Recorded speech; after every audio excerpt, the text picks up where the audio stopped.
menyediakan jaring pengaman sosial atau social safety net. Ya. Selanjutnya next slide.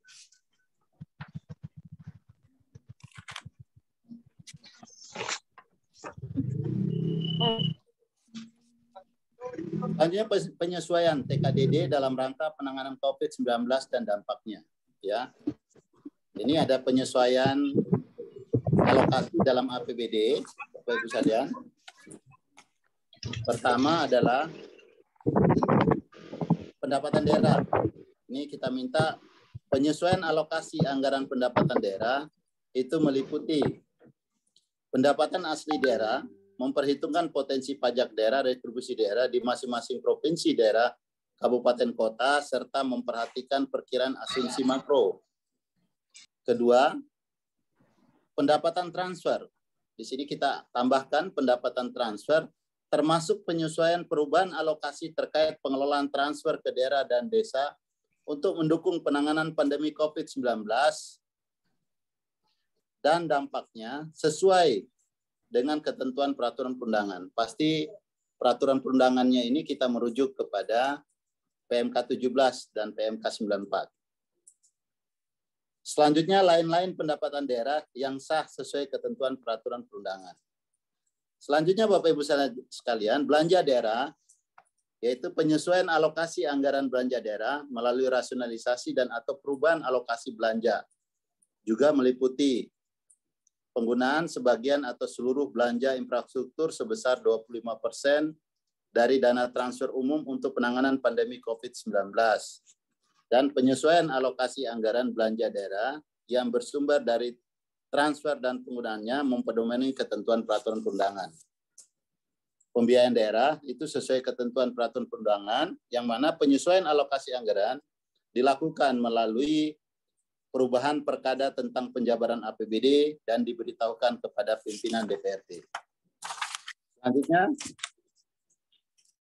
ini kita membuka ketentuan, ya, jadi beberapa ketentuan dalam peraturan Menteri 39 itu diubah. Pertama, itu di antara pasal 4 dan pasal 5 disisipkan satu pasal. Ya, ini pasal 4A. Pasal 4A itu terkait dengan penyesuaian alokasi anggaran pendapatan transfer, ya. Sebagaimana tadi saya sebutkan dalam pasal 4 ayat 4, termasuk penyesuaian perubahan alokasi terkait pengelolaan transfer ke daerah dan desa untuk penanganan pandemi COVID-19 dan dampaknya. Nah, di sini penyesuaiannya meliputi, ya, ada perubahan dana alokasi umum. Dana transfer itu kalau kita kaitkan dengan DAU dengan Perpres 133 dan dengan PMK ini terjadi penyesuaian alokasi. Kedua, dana otonomi khusus. Karena DAU berubah, kan 2% dari DAU itu untuk dana otonomi khusus, sehingga juga dana otonomi khusus berubah. Dan dana transfer khusus. Itu ada penyesuaian terkait dengan penghematan alamiah. Sebagaimana Bapak Ibu terima DAK dari alokasi Perpres, Bapak Ibu bahas sama KL untuk menyusun RK, rencana kegiatan. Nah, maka selisih antara pagu dengan rencana kegiatan itu menjadi penghematan yang bersifat alamiah. Selanjutnya Bapak Ibu sekalian, next slide. Di antara pasal 5 dan pasal 6 itu disisipkan dua pasal, yakni pasal 5A dan pasal 5B. Kalau kita lihat pasal 5A, 5B itu terkait ini penyesuaian alokasi belanjanya, ya, belanja yang bersumber dari dana transfer akibat perintah dari PMK 17 dan PMK 94. Penyesuaian ini meliputi pertama, dana transfer umum penggunaannya diarahkan paling sedikit 25% untuk mendukung program pemulihan ekonomi. Ya, 25%. Kalau kita lihat PMK 17, ya, dana transfer umum, kalau bicara dana transfer umum itu DAU DBH, itu 25% untuk mendukung program pemulihan ekonomi. Selanjutnya DAU penggunaannya diarahkan paling sedikit 8% untuk mendukung penanganan kesehatan dan prioritas lainnya. Dana bagi hasil bagi daerah yang tidak mendapatkan alokasi dana umum, ya, yang tidak mendapatkan DAU, penggunaannya itu diarahkan paling sedikit 8%, ya, 8% untuk mendukung penanganan kesehatan dan prioritas lainnya. Selanjutnya, sisa dana alokasi khusus non-fisik, bantuan operasional kesehatan tambahan tahun anggaran 2020, penggunaannya diarahkan untuk insentif tenaga kesehatan. Ya, kalau Bapak Ibu memiliki sisa BOK tambahan, maka itu dianggarkan kembali untuk insentif tenaga kesehatan. Selanjutnya Bapak Ibu sekalian, dana keistimewaan, ya ini ada perubahan penggunaan dana keistimewaan, diarahkan penggunaannya untuk mendanai pencegahan atau penanganan pandemi COVID-19 sesuai ketentuan peraturan perundangan. Peraturan perundangannya silakan merujuk pada PMK 94. PMK 94 itu mengatur penggunaan sebagian dana keistimewaan untuk penanganan COVID-19. Selanjutnya di sini juga program pemulihan ekonomi, ya yang tadi saya sebutkan penggunaannya dari dana transfer umum itu termasuk tetapi tidak terbatas pada belanja untuk perlindungan sosial itu paling tinggi 20% dan pemberdayaan ekonomi masyarakat paling tinggi 15%. Nah, dalam hal dukungan pendanaan yang bersumber dari dana alokasi umum dan dana bagi hasil tidak mencukupi, dapat menggunakan dana yang bersumber dari penerimaan daerah yang tidak ditentukan penggunaannya, artinya non-earmark. Nah, jadi mohon izin, apa yang kita atur dalam Permendagri 26 hampir sama dengan PMK 17 dan PMK 94. Sehingga dalam tataran operasionalnya di APBD itu tidak memiliki kendala. Sehingga kita memperkuat kebijakan-kebijakan yang telah dikeluarkan oleh Kementerian Keuangan. Selanjutnya Bapak Ibu sekalian, di pasal 5B itu kita mengatur perubahan penggunaan terkait pengelolaan transfer ke daerah, termasuk penyesuaian dukungan pendanaan yang bersumber dari dana alokasi umum dan dana bagi hasil, ya yang digunakan untuk, sekali lagi, perubahan penggunaan termasuk penyesuaian dukungan pendanaan bersumber dari dana alokasi umum maupun DBH yang digunakan untuk dukungan operasional untuk pelaksanaan vaksinasi COVID-19 dan perlakuan pembatasan kegiatan masyarakat dan perlakuan pembatasan kegiatan masyarakat dalam bentuk pengamanan oleh TNI ataupun Polri, dan pendanaan untuk pembayaran insentif atau honor kepada tenaga kesehatan yang melaksanakan vaksin 19 dari unsur TNI atau Polri, tenaga kesehatan dari BKKBN, dan vaksinator lain yang ditunjuk oleh pemerintah pusat. Dukungan operasional dan insentif atau honor itu terlebih dahulu dilaksanakan dengan menggunakan uang, ya, menggunakan dana yang bersumber dari APBD, ya, yang bersumber dari APBN, yang rencananya di PMK 94 akan ada intercept, ya, sesuai ketentuan peraturan perundangan. Ketentuan peraturan perundangannya ini merujuk kepada ketentuan peraturan perundangan dalam PMK 17 sebagaimana telah dirubah dengan PMK 94. Selanjutnya Bapak Ibu sekalian, di ketentuan pasal 6 kita rubah, ya, penyesuaian alokasi anggaran, pendapatan daerah, belanja, dan pembiayaan dilakukan melalui perubahan peraturan kepala daerah tentang penjabaran APBD. Perubahan peraturan kepala daerah itu diberitahukan kepada pimpinan DPRD, ya, cukup pemberitahuan, karena ini memenuhi kriteria darurat mendesak, sebagaimana diatur dalam PP 12 tahun 2019. Dalam hal pemerintah daerah tidak melakukan perubahan APBD, penyesuaian, ya, melalui perubahan peraturan kepala daerah tentang perubahan penjabaran APBD yang selanjutnya ditampung dalam laporan realisasi anggaran. Selanjutnya di sini juga diatur dalam hal pemerintah daerah melakukan penyesuaian alokasi anggaran setelah perubahan APBD, penyesuaian, ya, melalui perubahan peraturan kepala daerah tentang penjabaran perubahan APBD yang selanjutnya ditampung dalam laporan realisasi anggaran. Ya. Selanjutnya Bapak Ibu sekalian, kalau kita membaca Permendagri 26, ketentuan ayat 3 sampai dengan ayat 5 pasal 7 diubah. Ya, pasal 7 itu Pemda wajib menyampaikan laporan. Ini terkait laporan nih. Pengutamaan penggunaan alokasi anggaran kegiatan tertentu, refocusing, perubahan alokasi dan penggunaan APBD kepada Menteri melalui Direktur Jenderal Bina Keuangan Daerah. Laporan paling sedikit, mohon izin, ini kita menekankan laporan, penyesuaian APBD-nya yang Bapak Ibu lakukan refocusing relokasi. Kita minta alokasi dan penggunaan APBD untuk penanganan pandemi COVID-19. Tadi yang 25% dan 8%. Selanjutnya realisasi insentif tenaga kesehatan. Sekali lagi realisasi insentif tenaga kesehatan dan realisasi bantuan sosial atau jaring pengaman sosial. Laporan penyesuaian APBD ini dimuat dalam lampiran 1 Peraturan Kepala Daerah tentang penjabaran APBD. Selanjutnya laporan alokasi penggunaan APBD untuk penanganan COVID. Silakan disampaikan kepada Menteri melalui Direktur Jenderal Bina Keuangan Daerah. Itu paling lambat tanggal 2 dan tanggal 17 pada setiap bulan. Sekali lagi kami meminta teman-teman di daerah, mohon izin laporannya, paling lambat tanggal 2 dan tanggal 17. Laporan menjadi pertimbangan dalam penyaluran DAU sesuai ketentuan peraturan perundangan. Laporan itu disampaikan setelah dilakukan penyesuaian APBD. Saya kira Bapak Ibu sudah melakukan perubahan APBD penjabaran beberapa kali dalam kerangka penanganan pandemi COVID-19 dan dampaknya.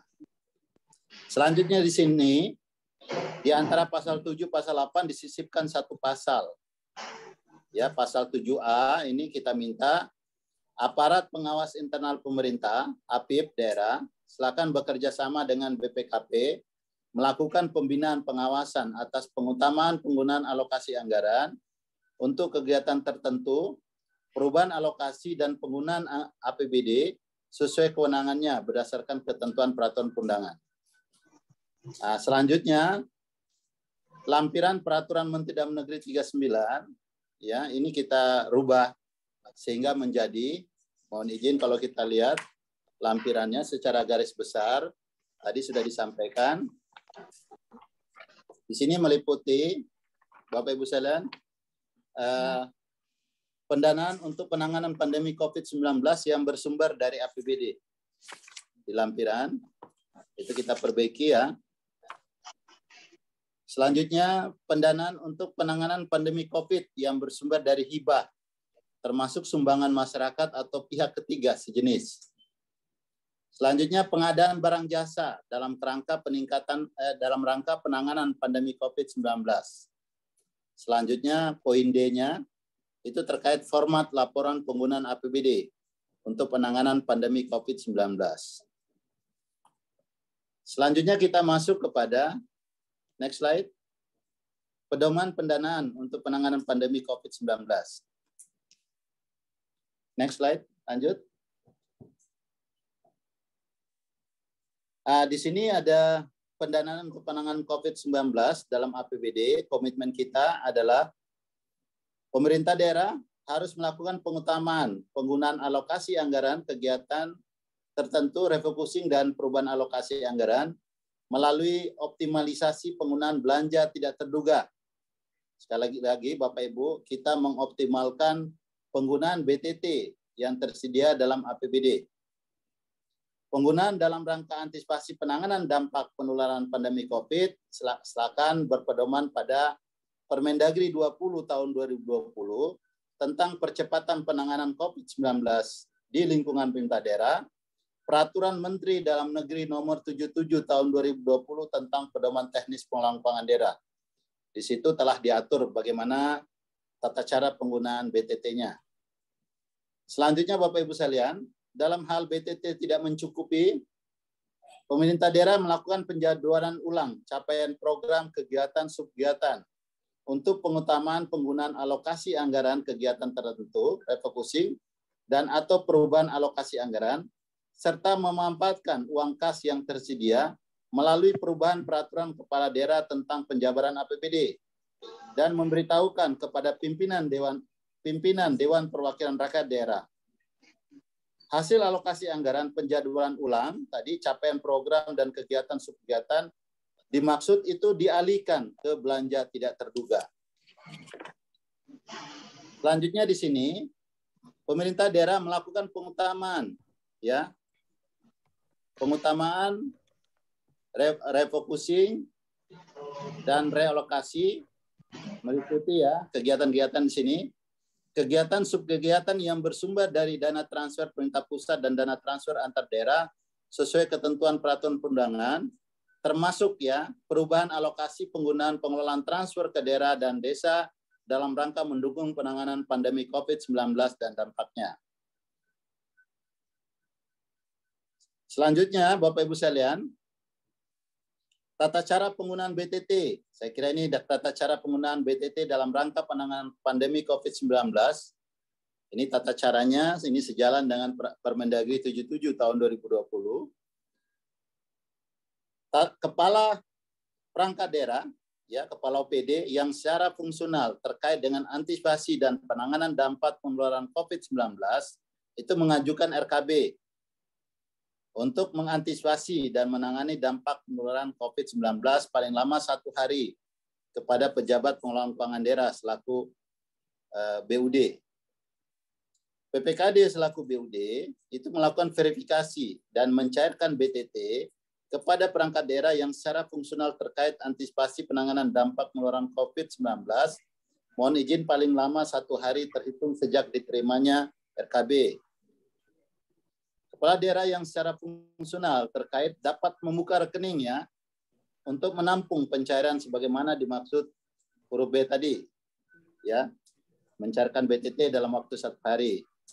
Pencairan dana itu dilakukan melalui mekanisme LS atau TU sesuai sistem prosedur pengelolaan keuangan daerah yang diatur dalam Perkada. Pencairan itu diserahkan kepada bendahara pengeluaran perangkat daerah yang mengajukan RKB. Mohon izin, penggunaan silakan dicatat pada buku kas umum tersendiri, tidak digabung dengan OPD-nya ya, yang mengajukan RKB. Kepala perangkat daerah yang mengajukan RKB, mohon izin, ini BPKD, yang bertanggung jawab secara formal maupun material terhadap belanja itu adalah kepala perangkat daerah yang mengajukan RKB. Selanjutnya pertanggungjawaban atas penggunaan dana, ya, ini disampaikan oleh kepala perangkat daerah yang mengajukan RKB kepada PPKD dengan melampirkan rekapitulasi penggunaan belanja, surat pernyataan tanggung jawab belanja, sedangkan bukti pengeluaran sah lengkap tetap berada di SKPD. Berdasarkan rekapitulasi penggunaan belanja, PPKD menyusun masing-masing laporan keuangan yang diungkapkan secara mendai pada catatan atas laporan keuangan. Dan dalam hal terdapat usulan RKB baru, dapat diajukan kembali tanpa menunggu pertanggungjawaban RKB sebelumnya. Selanjutnya Bapak Ibu sekalian, pengajuan RKB kita minta ini setelah berkoordinasi dengan gugus tugas pemerintah daerah. Selanjutnya RKB-nya, mohon izin RKB-nya itu diarahkan, diprioritaskan untuk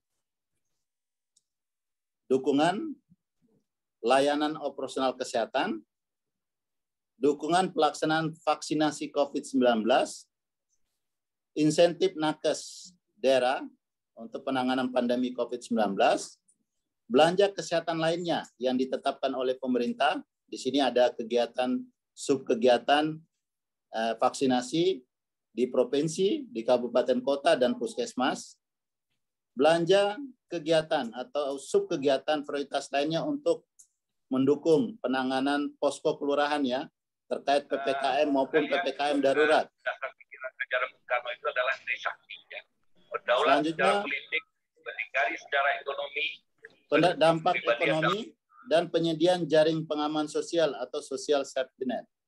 Maka kalau kita lihat isinya Bapak Ibu sekalian, RKB yang diajukan ya kepada diprioritaskan antara lain misalnya penanganan kesehatan ya. Saya membagi penanganan kesehatan itu meliputi ya dukungan layanan operasional kesehatan.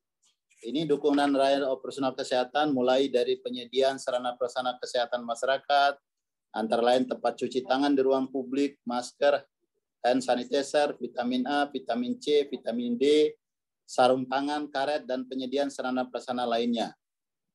Penyebarluasan informasi, sosialisasi, promosi kesehatan terkait syarat sadar hidup sehat dan penanganan pandemi COVID-19, peningkatan sistem kewaspadaan dini penanganan pandemi COVID, penyediaan sarana fasilitas kesehatan antara lain pelindung diri APD, kamar isolasi, tempat tidur pasien, rapid test kit, PCR kit, ventilator, HFNC, dan alat uji deteksi COVID-19, oksigen, tabung oksigen, oksigen konsentrator, dan penyediaan sarana fasilitas kesehatan lainnya. Merekrut tenaga kesehatan standar harga satuan yang ditetapkan oleh kepala daerah dengan mempedomani ketentuan peraturan perundangan. Penyemprotan disinfektan, penyewaan rumah singgah sebagai ruang isolasi untuk pasien dalam pengawasan, penyediaan tempat isolasi terpusat, isoter, pemeriksaan laboratorium bagi masyarakat yang berpotensi terjangkit COVID-19, pengadaan alat dan bahan evakuasi korban positif pandemi COVID-19 yang meliputi perlengkapan pasca wafat, tandu, sarung tangan, sepatu bot, peralatan, bahan evakuasi lainnya, penanganan jenazah korban positif pandemi COVID-19, dan penanganan kesehatan lainnya. Selanjutnya kedua, ini masih di bidang kesehatan, dukungan pelaksanaan vaksin. Antara lainnya, kita minta dukungan operasional untuk pelaksanaan vaksin, dukungan pemantauan penanggulangan dampak kesehatan ikutan pasca vaksin, distribusi pengamanan penyediaan tempat penyimpanan vaksin dan ke fasilitas kesehatan, dan insentif tenaga kesehatan daerah dalam rangka pelaksanaan vaksin COVID-19, termasuk pembayaran insentif atau honorium kepada tenaga kesehatan yang melaksanakan vaksinasi dari unsur TNI Polri, bidan, serta tenaga yang diperbantukan lainnya yang ditunjuk oleh pemerintah. Saya BKKBN. Selanjutnya ketiga, insentif tenaga kesehatan daerah untuk penanganan pandemi COVID-19. Kami minta ini meliputi menganggarkan kembali sisa BOKT tahun 2020 pada tahun 2021. Menggunakan sisa dana BOKT tahun 2020 untuk pembayaran insentif tenaga kesehatan daerah. Kinerja tahun anggaran 2020 ya, yang masih utang, dan tahun anggaran 2021.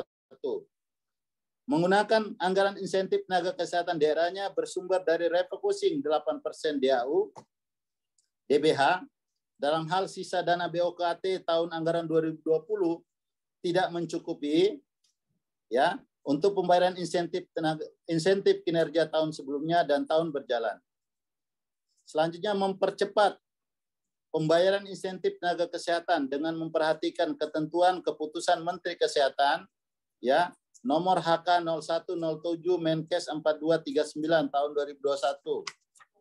Mohon izin silakan ditetapkan dalam perkada tapi tidak keluar dari besaran yang telah ditetapkan dalam keputusan Menteri Kesehatan tentang pemberian insentif dan santunan kematian bagi tenaga kesehatan yang menangani COVID-19 sebagai berikut. Misalnya dokter spesialis 15 juta sampai kepada tenaga kesehatan lainnya 5 juta. Melakukan upaya yang diperlukan guna mempercepat pembayaran insentif tenaga kesehatan daerah. Ya, sekali lagi jangan terjadi demotivasi tenaga kesehatan kita di dalam rangka menangani pandemi COVID. Jadi di sini diminta melakukan upaya yang diperlukan guna mempercepat pembayaran insentif tenaga kesehatan. Selanjutnya, APIP daerah bekerja sama BPKP melakukan pendampingan terhadap pelaksanaan percepatan pemberian insentif bagi tenaga kesehatan daerah yang menangani COVID-19 selama kegiatan berlangsung atau melakukan review audit setelah kegiatan selesai dilaksanakan. Keempat, ini ada belanja kesehatan lainnya ditetapkan oleh pemerintah pusat, meliputi kegiatan-subkegiatan vaksinasi COVID-19 di provinsi, dari koordinasi pelaksanaan sampai kepada posko pemantauan vaksinasi COVID-19. Selanjutnya kegiatan-subkegiatan vaksinasi COVID di kabupaten kota, dari koordinasi pelaksanaan COVID-19 sampai kepada operasional vaksinasi di fasilitas pelayanan kesehatan, meliputi penyediaan APD, ya, APD ini masker bedah, masker medis, sarung tangan, pelindung wajah, honor tim vaksinasi, konsumsi uang transport dan manajemen limbah, dan mobile vaksinasi, posko vaksinasi COVID-19. C. Kegiatan subkegiatan vaksinasi COVID-19 di puskesmas atau fasilitas pelayanan kesehatan lainnya.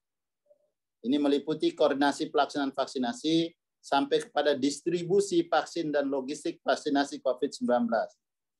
Kelima, belanja kegiatan, subkegiatan prioritas lainnya untuk mendukung kelurahan dalam pelaksanaan penanganan pandemi COVID-19 melalui penyediaan anggaran yang disesuaikan dengan kebutuhan masing-masing kelurahan dan dapat digunakan untuk kegiatan subkegiatan posko komando, posko tingkat kelurahan, meliputi pemberlakuan pembatasan kegiatan subkegiatan masyarakat berbasis mikro dan mengoptimalkan posko pandemi COVID-19 di tingkat kelurahan untuk pengendalian penyebaran COVID-19.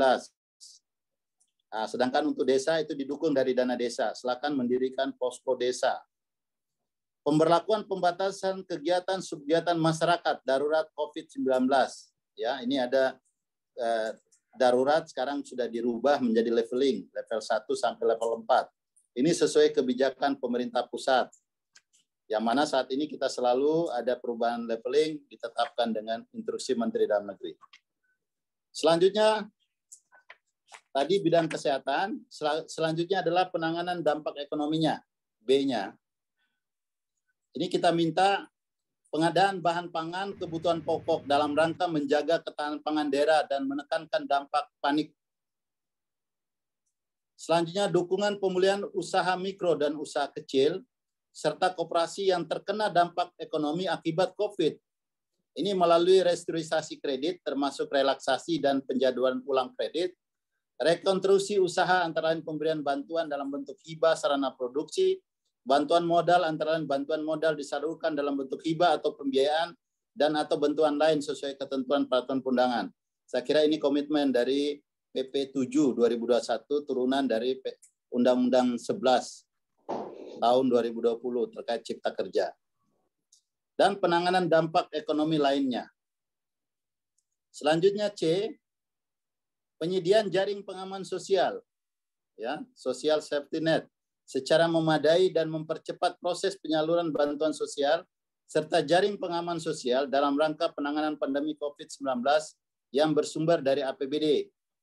Antara lain melalui pemberian hibah, bantuan sosial dalam bentuk uang dan atau barang, termasuk bantuan obat gratis dari pemerintah daerah secara memadai, antara lain individu, keluarga, penerimaan manfaat, KPM, dan masyarakat yang terdampak atau memiliki risiko sosial seperti keluarga miskin, pekerja informal harian, dan individu masyarakat lainnya yang memiliki risiko sosial akibat terdampak pandemi COVID-19.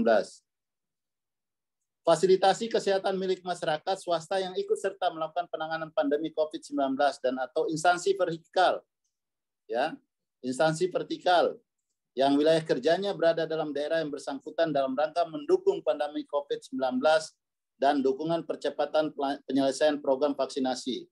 Ya, instansi vertikal TNI Polri itu bisa diberikan dalam bentuk hibah, ya, dalam rangka mendukung penanganan pandemi COVID-19 dan dukungan percepatan penyelesaian program vaksinasi COVID-19.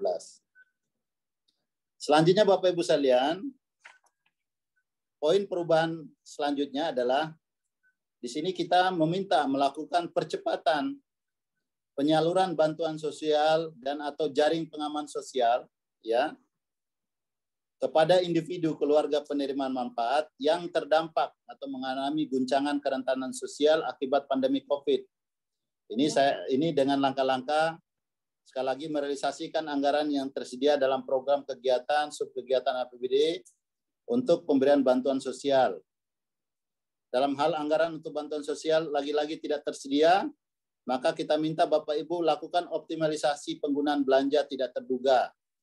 Dalam hal belanja tidak terduga tidak mencukupi, lagi-lagi pemerintah daerah melakukan penjadwalan ulang capaian program kegiatan subkegiatan dengan memanfaatkan uang yang tersedia. hasil penjadwalan ulang itu direalokasikan dalam BTT yang dilaksanakan melalui perubahan Perkada tentang APBD dan diberitahukan pada pimpinan DPRD. Pemberian bantuan sosial atau jaring pengaman sosial yang tidak dapat direncanakan akibat pandemi COVID-19 menggunakan BTT. Saya kira ini sejalan dengan Permendagri 77 ya, yang mana BTT itu digunakan untuk 4.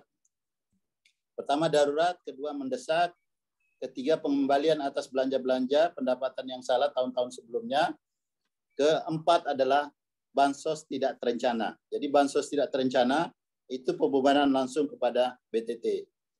Bagaimana mekanisme pencairan BTT? Saya kira saya sudah jelaskan tadi di atas. Itu sama yang diatur dalam Permendagri 39 maupun Permendagri 77.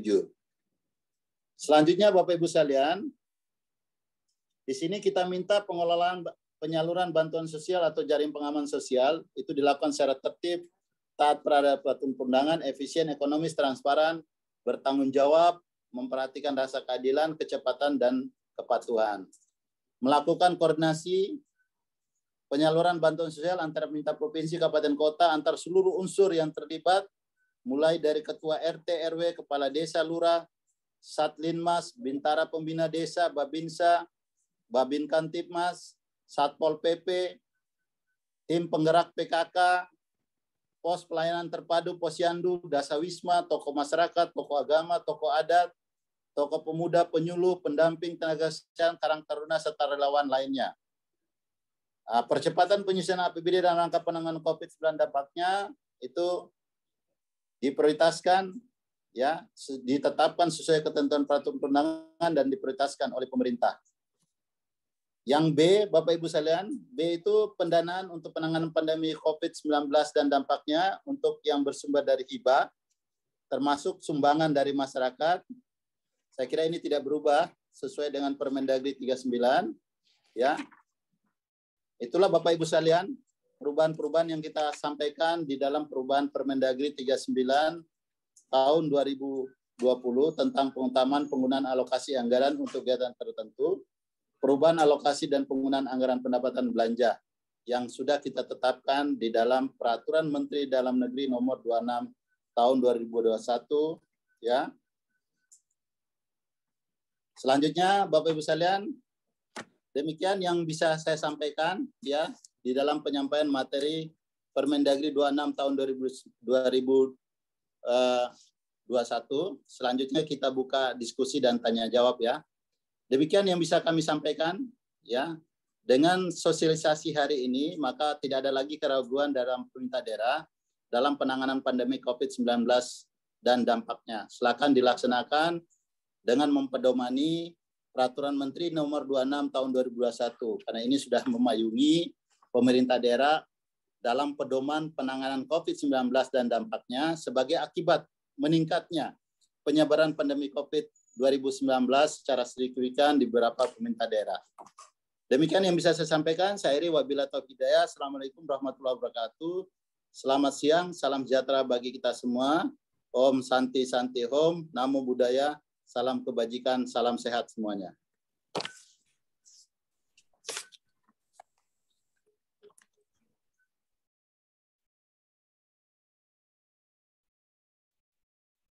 Baik, terima kasih Pak Direktur atas pemaparannya. Pada kesempatan ini kami mempersilahkan Bapak Ibu untuk menyampaikan pertanyaan untuk memperkaya kita terkait persepsi dari Permendagri 26 tahun 2017 ini. Mungkin langsung aja, ada yang mau bertanya langsung, raise hand. Kami persilakan. Bisa raise hand melalui aplikasi. Ya, di sini sudah ada BPKD Garut. BPKD Garut, silakan BPKD Garut. Ya. Selamat siang. Bismillahirrahmanirrahim. Assalamualaikum warahmatullahi wabarakatuh. Terima kasih Pak Fernando. Selamat siang juga Bapak Ibu sekalian, Pak Bahri juga yang kami hormati. Pada kesempatan kali ini saya ada sedikit pertanyaan karena ini merupakan Permendagri ini merupakan perubahan di dalam Permendagri yang sebelumnya sudah ditetapkan seperti itu. Ada beberapa klausul di sana, walaupun ada memang sebagian besar juga masih berlaku juga dan masih tetap sama. Yang terkait dengan itu, Pak, yang ada saya tanyakan sedikit saja terkait dengan belanja hibah. Belanja hibah tadi dikatakan oleh Pak Bahri bahwa belanja hibah itu boleh kepada instansi presikal ataupun kepada siapa badan lembaga yang sesuai dengan peraturan perundangan yang ditetapkan untuk pemberian hibah dan bansos. Nah, terkait dengan itu, Pak, sedikit yang ditanyakan, apakah di dalam penggunaan BTT ini belanja hibah itu harus beralih dulu kepada SKPD sebagaimana yang menjadi tupoksinya. Misalnya untuk untuk instansi vertikal, misalnya untuk TNI atau Polri, itukah apakah nantinya harus digeserkan terlebih dahulu kepada belanja yang ada di sekretariat daerah. Seperti itu, Pak, masuk ke dalam program dan kegiatannya. Seperti itu, Pak. Berbeda mungkin dengan bansos. Kalau bansos itu bisa langsung ke dalam dari BTT itu sendiri. Terima kasih, Pak. Assalamualaikum warahmatullahi wabarakatuh. Terima kasih dari Garut. Langsung ditanggapi Pak Dir atau menunggu perannya yang lain? Tanjung Jabung Barat.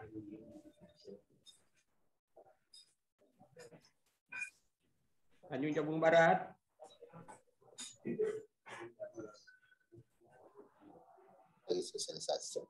Ya. Baik, saya coba menanggapi dari Garut ya. Mohon izin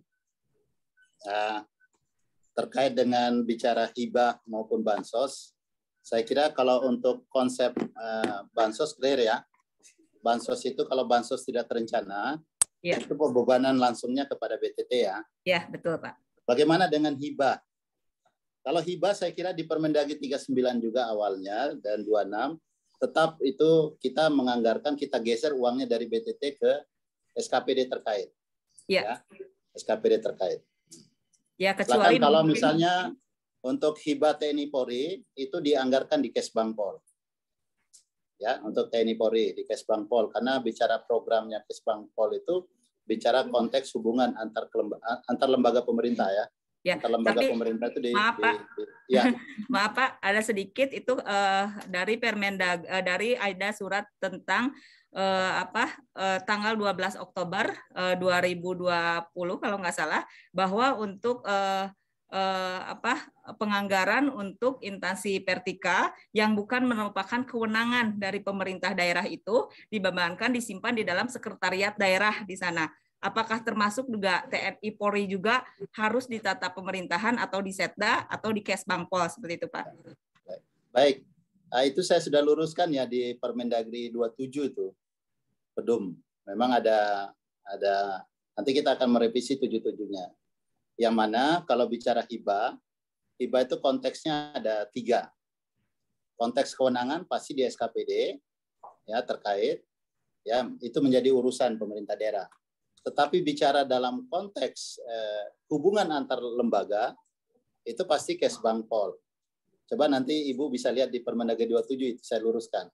Sedangkan dalam konteks non kewenangan ya tidak bicara instansi vertikal ya di luar instansi vertikal itu semuanya itu ada di Setda.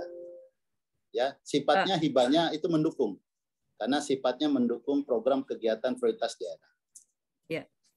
Ya, baik, terima kasih. Ya. Baik. Bu, Ibu bisa lihat 27 nanti. 27 kami meluruskan itu. Ya. Iya. Baik, Bu. Nanti Permendagri 7-nya walaupun belum disosialisasi, tapi Ibu bisa lihat ya, Bu ya. Iya, bisa Pak. Nanti Jumat ya, mudah-mudahan hari Jumat bisa sosialisasi itu. Rencananya hari Rabu ya Pak Dir ya? Rencananya hari Rabu, Bu. Tapi nanti kami akan siapkan surat untuk informasinya. Ya. Baik, Pak. Rencananya baik, Pak. nanti langsung Pak Mendagri. Oh iya. Ya, nanti mohon diharapkan kehadiran Bapak Kepala Daerahnya ya. Iya. Bapak Sekda masing-masing ya. Iya. Surat sedang kami persiapkan, nanti tunggu. Baik, yang lain yang mau bertanya silakan raise hand. Disposisi itu ke Sekda ke Bapeda. Bukan lagi ke TAPD. Pak Fernando bisa bahan RKPD. Pak Fernando. Ya, Pak Dir. Ini ada berapa Kasubdit yang hadir sekarang? Lengkap kayaknya Pak Dir. Ya, oke. Sekarang tangani dulu ya. Saya izin dipanggil Pak Dirjen sebagai tindak lanjut arahan Pak Menteri sebentar. Saya bergabung lagi. Baik. Terima kasih Pak Dir atas kesempatannya karena setelah bergabung bersama kami. Kami informasikan Bapak Ibu bahwa memang hari ini, hari Senin ini agak banyak kegiatan, banyak persiapan-persipakan. Nanti Pak. Nah, jadi artinya kami mohon maklum ya jika Pak Direktur TikTok-TikTokan ya, sebentar di sini, sebentar di sana, harap maklum ya. Baik, jika masih ada yang ingin ditanyakan, silakan angkat tangan. Dari Toli-Toli, silakan Toli-Toli. Ya, terima kasih. Assalamualaikum warahmatullahi wabarakatuh. Izin Pak, suaranya kurang jelas Pak. Mungkin mic-nya bisa di apa? Sumber suaranya bisa didekatkan ke laptop Pak. Ya, ini sudah jelas Pak. Di sini sudah jelas.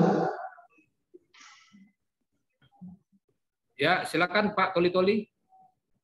Ya, terima kasih Pak Fernando.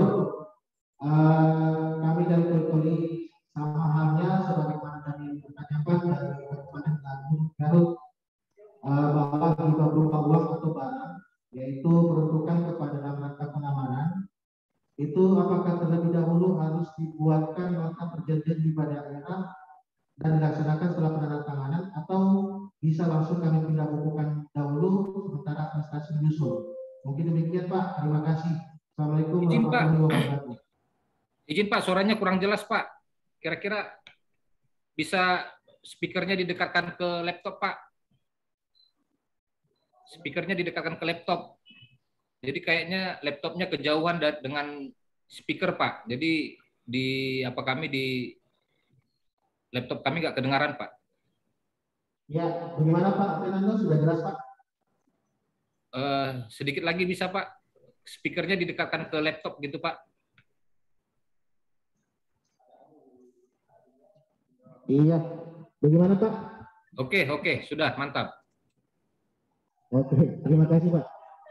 Ya, jadi begini Pak, sama halnya keterkaitan dengan yang dipertanyakan oleh Kabupaten Garut, oleh pemerintah Garut. Cuma dalam hal ini kami ingin memperjelas saja Pak, keterkaitan hibah berupa uang atau barang yang khususnya kepada instansi vertikal, yaitu TNI maupun Polri, itu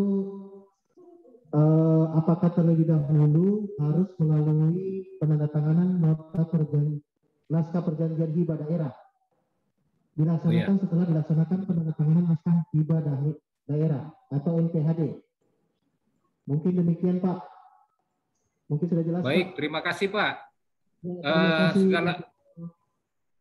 Baik, terima kasih Pak.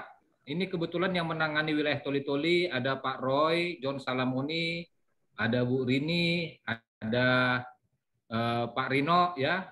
Ini Pak Roy dulu, bagaimana tanggapannya Pak Roy? Jadi untuk wilayah Kalimantan Sulawesi itu Kasubditnya Pak Roy John Salamoni. Nah, beliau dibantu oleh Bu Rini dan ada Pak Rizal Alam, ada Pak Rino. Silakan yang menangani Sulawesi.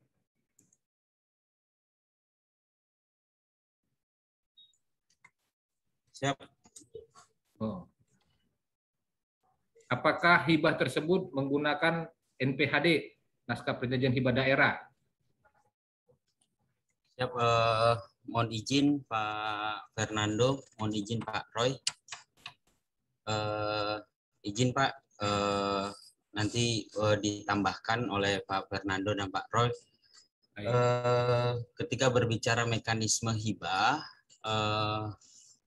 memang mekanisme hibah karena pasca penanganan COVID-19 itu ada mekanisme tersendiri, tetapi memang ketika berbicara yang namanya hibah kepada instansi vertikal atau hibah kepada badan lembaga dan sebagainya, itu memang tetap menggunakan mekanisme NPHD Pak, karena NPHD merupakan dasar pemberian dari pemerintah daerah kepada objek penerima hibah itu sendiri. Terima kasih, Pak. Baik, ada tambahan dari Pak Roy? Baik, semoga sudah menjawab ya, Toli-Toli ya. Yang lain kami persilakan dari Kabupaten 50. Kabupaten 50 kota ya. Silakan. Terima kasih Pak. Dari Badan Keuangan Kabupaten 50 Kota Pak, bukan 50 saja Pak. Kami hadir di sini seizin Pak Kaban. Pertama saya melihat ini ketentuan di penutup itu bahwa Permendagri ini mulai berlaku sejak tanggal diundangkan. Diundangkan Permendagri ini tanggal 3 Agustus 2020. Berarti ini sudah harus diikuti oleh daerah. Persoalannya adalah kemarin ketika PMK 17 mengamanatkan bahwa 8% dari DAU itu dimanfaatkan untuk penanganan COVID. Hari ini lahir Permendagri yang baru untuk memerintahkan pemanfaatan dana-dana penanganan COVID ini diletakkan di BTT. Jadi ini agak ada kerumitan Pak. Mohon supaya batasan, tentu pertama sudah terpakai alokasi anggaran melalui program kegiatan yang kemarin. Ini kan menyulitkan dalam pelaporannya. Lalu ada perintah baru, bikin RKB, OPD yang secara fungsi yang terkait dengan penanganan COVID, bikin RKB, ajukan PTPKD, lalu dicairkan. Nah, ini mohon supaya daerah ini dibantu untuk apa Pak? Ini memberikan kebingungan. Apakah daerah lain, kami melihatnya seperti itu Pak, supaya jelas dia. Tadi ada pernyataan Pak Dirjen berkenaan dengan hibah. Hibah itu dinyatakan secara fungsi itu menjaga harmonisasi daerah itu adalah Islamfor. Tetapi itu pun terletak di Permendagri 27. 27 untuk pemberlakuannya adalah di 2022, bukan saat sekarang. Jadi beberapa hal ini mohon penjelasan pada daerah, terutama kalau daerah lain nggak bingung, mungkin untuk 50 kota saja Pak. Terima kasih Pak. Baik, terima kasih dari 50 kota. Prinsipnya kita Pak saling berkoordinasi, saling membantu, saling memberi pemahaman, saling berdiskusi Pak. Itulah termasuk forum yang saat ini kita laksanakan. Nah, terkait pertanyaan Bapak ya, ini sudah berproses sesudah PMK 13 bagaimana Permendagri 39 ya. Nah, proses dilihat dari tanggal pengundangannya. Nah, baik, mungkin dari yang menangani wilayah Sumatera, Bu Ira, Bu Maya. Ya, baik, Bapak. Oke, terima kasih Bu Maya memonitor. Silakan Bu Maya. Bu Ira ini Bu Ira, Pak, Bu Ira. Bu Ira ya. Silakan Bu Ira. Iya. Ya, baik. Makasih. Assalamualaikum warahmatullahi wabarakatuh. Selamat siang, Bapak. Mohon maaf saya nggak buka ini ya, soalnya lagi double zoom juga, takut sinyalnya kurang baik. Mohon maaf, Bapak. Jadi gini, sebenarnya untuk penanganan COVID ini kita menggunakan BTT. BTT itu ada 4 kriteria ya, karakteristik. Yang pertama BTT darurat, yang kedua ada yang dimatikan. Halo, bocor gini. Tolong Bapak Ibu yang tidak di mute. Ya, jadi BTT itu ada 4 kriteria. Yang pertama itu BTT darurat, ya. Kemudian BTT mendesak, kemudian BTT bansos tidak terencana, dan yang terakhir adalah BTT pengembalian dana tahun sebelumnya. Nah, kalau dari yang PMK atau yang mungkin dari awal, kita memang mengarahkan dari BTT mendesak. Jadi semuanya BTT, ya. BTT mendesak itu digeser. Nah, karena ini semakin ya mungkin kalau dikatakan dari pertengahan tahun atau dari Mei itu setelah Lebaran itu semakin memanas atau semakin banyak kondisi COVID-nya gitu ya. Nah ini kita membuka juga BTT secara darurat supaya Bapak Ibu tidak lagi bisa cepat lah gitu ya untuk melakukan belanja. BTT darurat yang kita buka terutama di Inmen 21 itu adalah BTT darurat yang untuk COVID ya, terutama yang untuk keadaan seperti ini nih ya. Nah, BTT darurat dan BTT bansos tidak terencana ini dipergunakannya atau di tata caranya pelaksanaannya adalah dengan RKB ya, pembebanan langsung. RKB ini dimintakan oleh kepala dinas atau kepala badan yang membutuhkan ya. Nah, RKB ini diajukan dalam waktu 1 hari, tadi sudah dijelaskan juga ya, 1 hari nanti diverifikasi oleh PPKD, kemudian jika memang layak itu bisa disalurkan dalam 1 kali 24 jam. Nah, untuk yang bansos ya, ini tidak perlu lagi ada surat pernyataan darurat ya, ini jadi bisa langsung semuanya ya. Nah, kemudian juga tanggung jawab formal dan material itu bukan pada PPKD, tapi kepada kepala dinas atau kepala badan yang mengajukan RKB. Tadi juga sudah dijelaskan di paparannya Pak Direktur. Nah, oleh sebab itu semuanya sebenarnya BTT Bapak ya. Cuma kriterianya karena sekarang semakin banyak ya kondisi sekarang baik dari sisi pemulihan ekonominya, kesehatan dan lain-lain. Ini kita arahkan juga supaya untuk COVID ini juga bisa langsung terpakai gitu. Jadi bukannya membingungkan kok yang sekarang BTT-nya langsung, yang kemarin enggak. Sebenarnya kita lebih menginginkan mempermudah Bapak Ibu juga supaya biar cepat. Kalau udah kegiatan ya nggak masalah juga Pak, kalau memang Bapak mau langsung kegiatan yang dana di kegiatan juga BTT yang Bapak geser dari dana kegiatan belum habis, silahkan, itu lebih baik karena lebih transparan dan akuntabilitas untuk laporannya. Tapi jika kurang, Bapak Ibu nggak usah geser-geser terus gitu loh. Jadi bisa langsung pakai yang model RKB tadi. Jadi seperti itu Pak. Terima kasih. Baik, terima kasih Bu Ira. Izin melengkapi ya Bu Ira ya. Jadi prinsipnya Pak, Permendagri 326 ini Pak, ini sebagai tindak lanjut atau support dari dari PMK 17 sendiri Pak. Nah prinsipnya ini sebagai jadikan dasar hukum daerah, teman-teman daerah agar lebih fleksibel.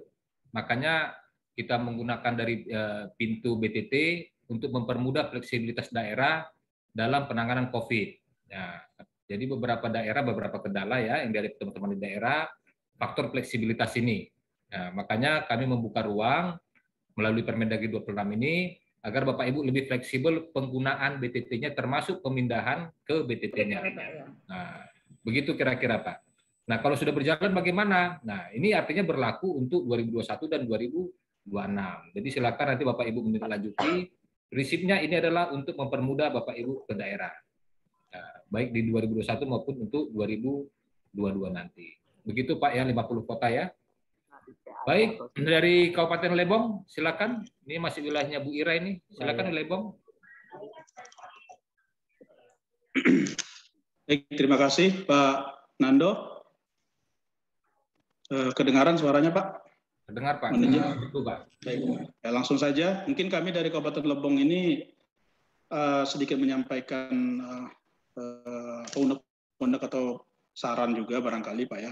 Pertama, mungkin kami cukup berterima kasih dengan situasi pandemi ini, regulasi-regulasi yang ditetapkan itu cukup dinamis keluar untuk tujuannya adalah memayungi hukum bagi pemerintah daerah dalam rangka penanganan COVID itu sendiri terkait dengan pengelolaan anggaran.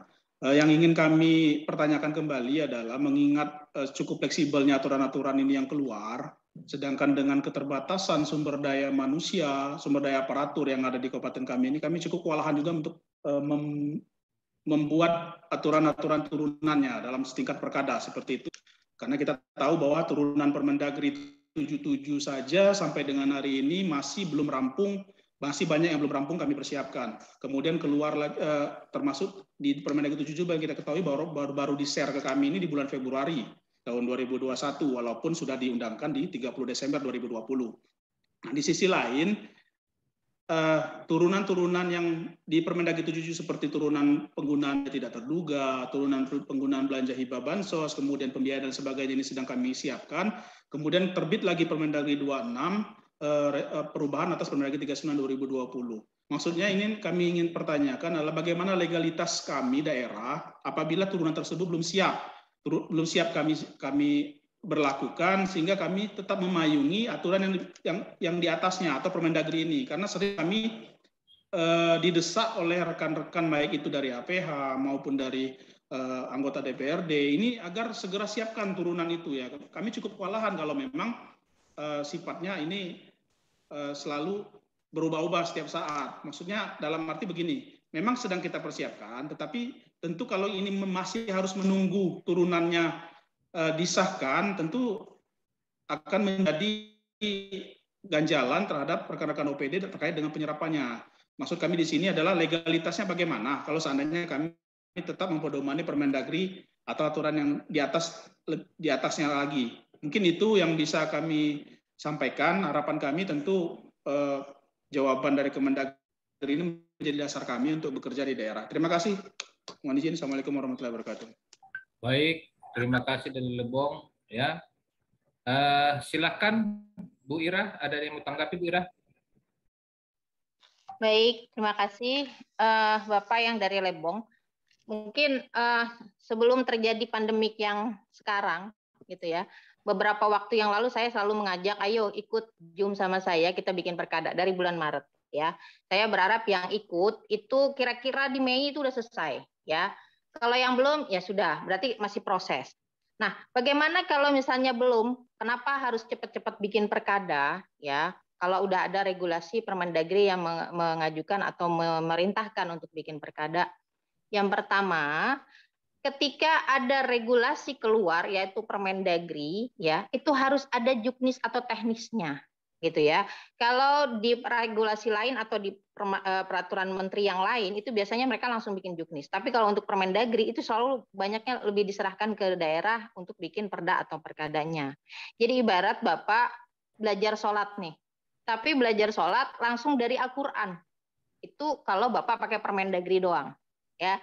Berarti harus apa? Ada hadis, ya. Nah, hadisnya itu apa? Seperti perda dan perkada yang Bapak Ibu punya. Nah, kalau seandainya Bapak belum menurunkan ke dalam bentuk peraturan kepala daerah, APH langsung melihat kepada regulasi yang di atasnya, yaitu Permen atau PP, gitu. Jadi kalau bisa ya segerakan untuk bikin peraturan kepala daerahnya.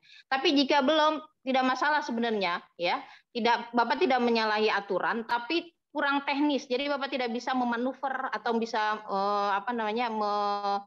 membuat sesuai dengan kebutuhan Bapak gitu ya. Jadi langsung Bapak dilihat dari Permendagrinya, kalau kata Permendagrinya atau kata PP-nya A, berarti Bapak harus seperti itu gitu ya. Jadi tidak bisa macam-macam gitu ya.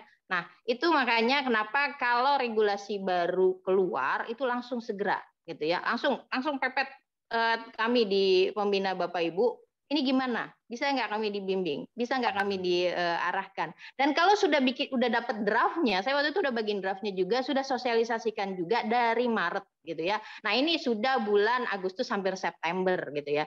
Padahal kalau misalnya waktu itu langsung dieksekusi, langsung diselesaikan, itu bisa di Mei juga udah selesai gitu ya. Nah kalau ada regulasi seperti ini, paling hanya sekitar beberapa pasal yang harus Bapak sesuaikan ya, terutama mungkin di bansos mungkin ya, bansos tidak terencana.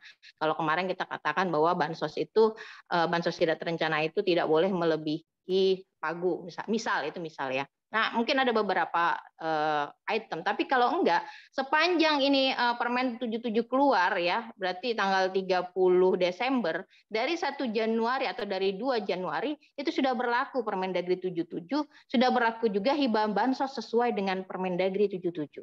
Jadi ini yang kemarin tuh saya kejar sekali, hibah bansos dan BTT, karena ini adalah belanja yang seksi banget, yang pasti akan terlihat sekali oleh APH maupun pemeriksa. Demikian Pak. Terima kasih. Baik, terima kasih. Kalau izin boleh tahu, ini maksudnya perkada apa ya dari Lebong ya? Perkada pergeseran anggaran kah? Banyak sebenarnya. Ini terkait dengan penggunaan BTT juga salah satunya. Kemudian terkait juga dengan pergeseran ini, sebenarnya kalau pergeseran ini sudah kita bisa juga lakukan pergeseran. Tetapi kalau seandainya ini memang betul berdasarkan regulasi peraturan Permendagri ataupun surat edaran Menteri Keuangan, kita diberikan waktu untuk pergeseran. Akan tetapi proses pergeseran ini kan tidak seperti membalikkan telapak tangan. Nah, sedangkan berdasarkan aturan memang kalau terjadinya pergeseran ini segera disampaikan oleh pimpinan DPRD. Nah, kadang-kadang ini juga dijadikan oleh anggota DPRD sering menyampaikan mana perkada pergeseran ini belum juga disampaikan. Sebenarnya bukan niat kita tidak menyampaikan, tapi memang proses pergeseran itu sedang berjalan. Nah, kalau tadi yang ditanyakan maksudnya turunan perkada ini banyak, Pak. Mungkin salah satunya di Permendagri 77 ini ada beberapa perkada yang harus kita siapkan. Perkada hibah bansos, kemudian perkada penggunaan BTT. Nah, kemudian pada saat kita sedang merancang itu, terbit lagi Permendagri 26 ini.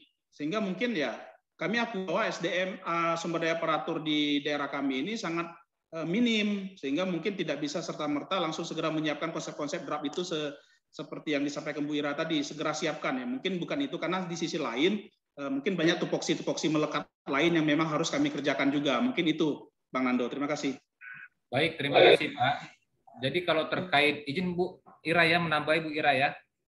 Nah, untuk saat ini, regulasi yang telah kami berikan kepada teman-teman di daerah, itu sebenarnya sudah banyak yang kami lengkapi ya, termasuk format-format sudah banyak yang kami lengkapi.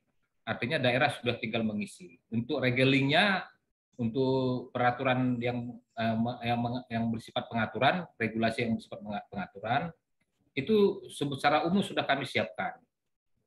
Tinggal sekarang dengan konsep lokalnya ya. Nah, dengan konsep lokalnya seperti apa itu kami atur dalam perkada. Nah, memang untuk penjabaran APBD, perkadanya pergeseran, memang itu harus dibuat dulu Pak, baru bisa dilaksanakan. Nah, jangan dilakukan belanja jika belum dilakukan perubahan dulu. Ya, konsekuensi Pak ya.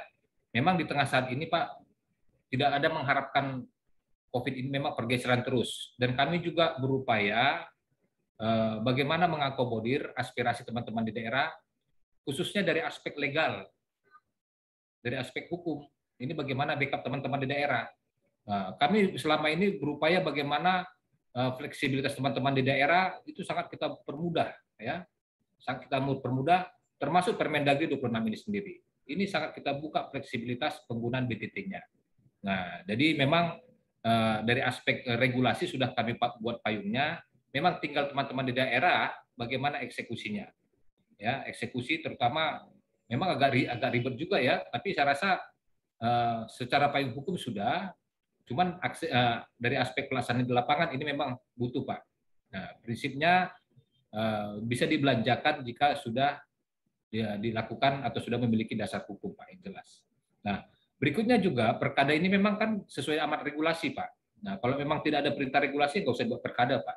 Nah, cukup kita atur, cukup menggunakan Permendagri yang ada. Dan kami rasa juga Permendagri kami berikan sudah sangat teknis ya. Makanya kadang-kadang teman daerah mengatakan, Pak, ini kok sangat teknis Pak.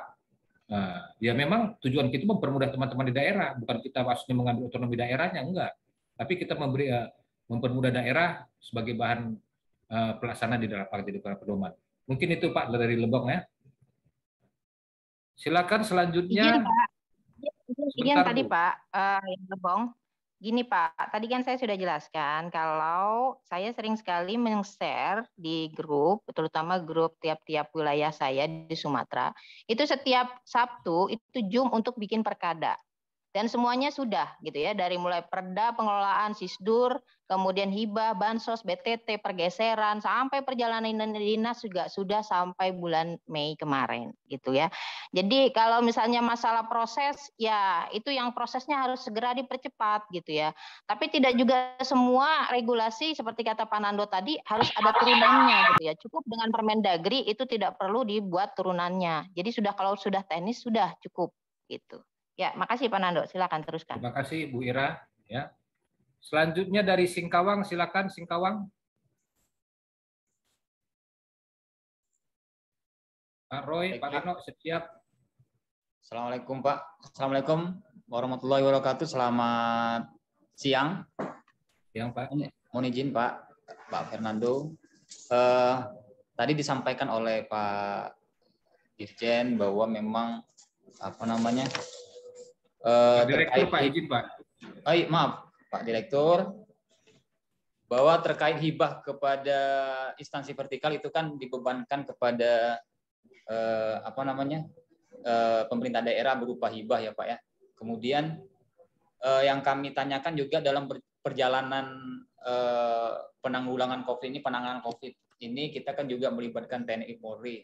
Bisa tidak kita menganggarkan operasional mereka Pak, dalam kebetulan kan ada beberapa di OPD itu mengampu kegiatan penanganan COVID tapi melibatkan TNI Polri dengan menganggarkan sebagian operasional mereka, mungkin di transport mereka atau makan minum kita bebankan di kegiatan kita Pak.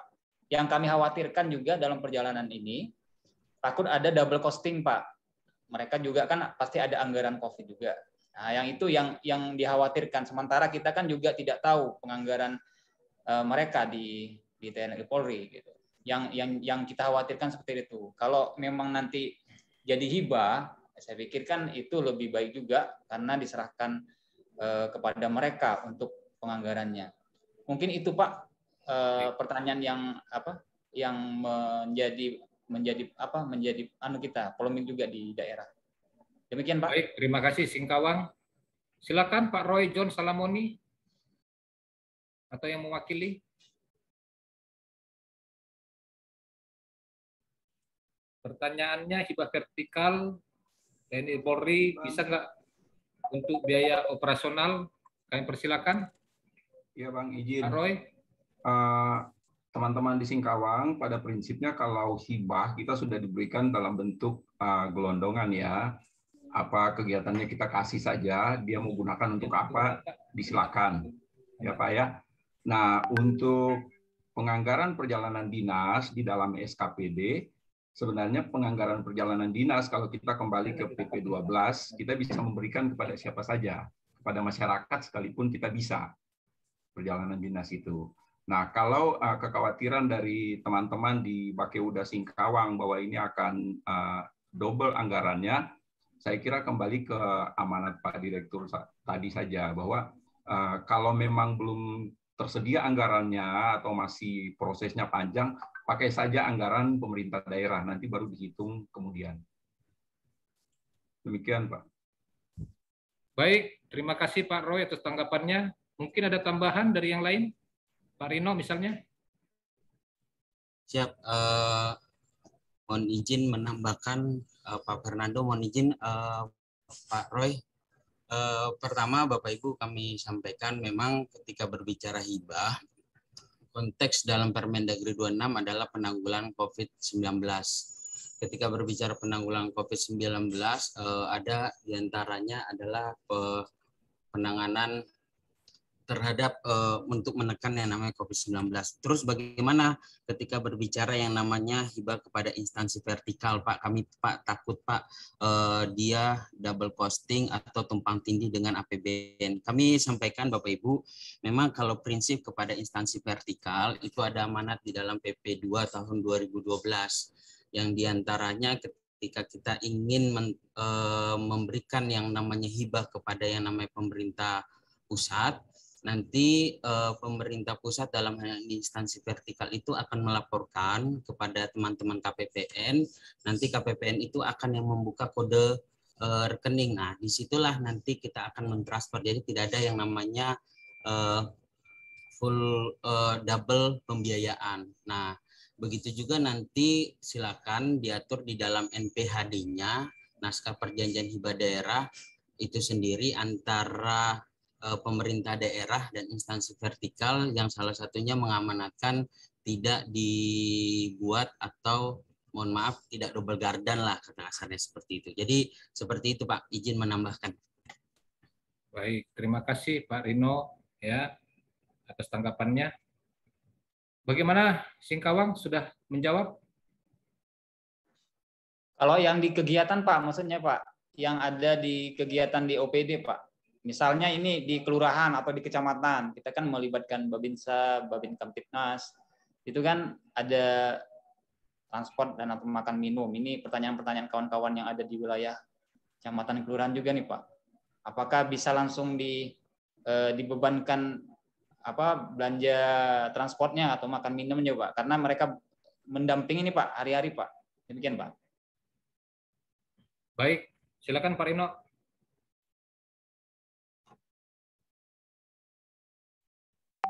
Mohon izin itu silakan saja Pak. Itu kan nanti yang terlibat dalam penanganan COVID-19 itu jika saja. Berarti bukan dari hibah Pak ya?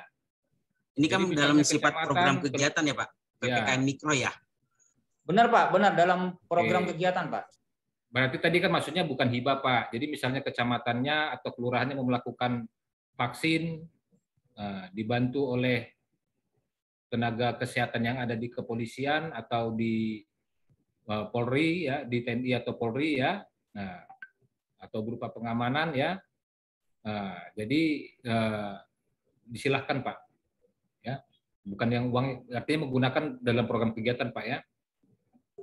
Baik Pak, baik Pak. Oke, baik. Selanjutnya dari Nganjuk, silakan. Ya, terima kasih Pak. Selamat siang Pak Fernando. Ya, izin Bu, suaranya kurang jelas Bu. Oh ya.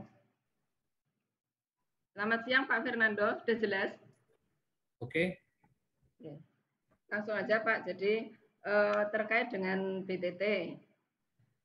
Untuk penanganan COVID, kita selain menganggarkan sesuai dengan penyesuaian 8% dari DAU, kemudian kita juga ada BTT. Nah, tadi hampir sama dengan Singkawang, Pak. Hampir sama dengan Singkawang. Jadi, untuk RKB, kita yang ada pengajuan dari Pol PP, itu di dalamnya karena untuk PPKM, kemudian penyekatan, untuk operasi justisi, itu kan merupakan gabungan dari Pemda dan TNI Polri. Itu kita tidak berupa hibah ke TNI Polri, tidak berupa hibah, namun masuk dalam RKB Pol PP. Nah, itu diperkenankan apa tidak? Itu aja Pak, makasih. Selamat siang. Oke, terima kasih Pak Lanjut. Silakan Pak Fajar yang menangani wilayah Jawa, Bali, atau Pak Hilman atau Bu Eva.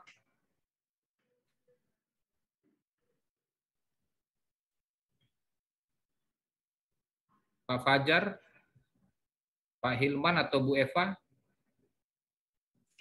Baik, karena nggak ada, saya tanggapi. Prinsipnya boleh saja Bu. Nah, dalam rangka mendukung COVID ini, mendukung pelaksanaan COVID ini, prinsipnya boleh saja, apakah masuk program kegiatan, apakah bagian dari hibah, silahkan Bu. Ya. Nah, jadi jangan nanti terhalang gara-gara tidak ada anggarannya, apalagi di lapangan ini kan itu mereka yang ujung tombak dalam pelaksanaan penanganan COVID ya. Nah, ini jangan terhalang. Bahkan termasuk yang merupakan hak mereka sendiri berupa insentif tenaga kesehatan, itu kita mengharapkan prioritaskan. Nah, jadi jangan sampai demoralisasi tenaga kesehatan ya, seperti yang Pak Direktur tadi.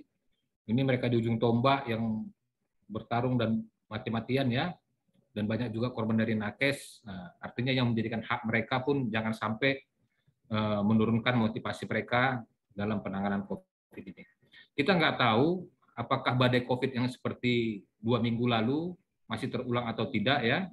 Nah, kita nggak tahu bagaimana ke depan, walaupun ini turun sementara, tapi kita mengharapkan mudah-mudahan tidak ada badai COVID yang seperti kemarin, yang 2 minggu terakhir ini, yang mengakibatkan PPKM ya.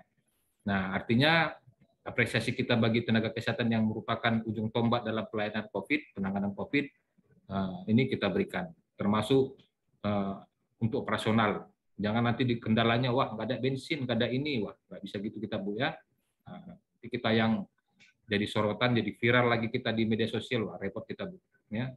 Ini gara-gara tidak ada bensin katanya, coba, wah kan repot kita Bu. Padahal uangnya ada, kecuali uangnya nggak ada ya lain cerita gitu loh. Ini uangnya ada gitu. Gitu. Baik, begitu kira-kira dari Nganjuk. Berikutnya dari mana yang penanya lagi? Dari Kota Malang. Silakan.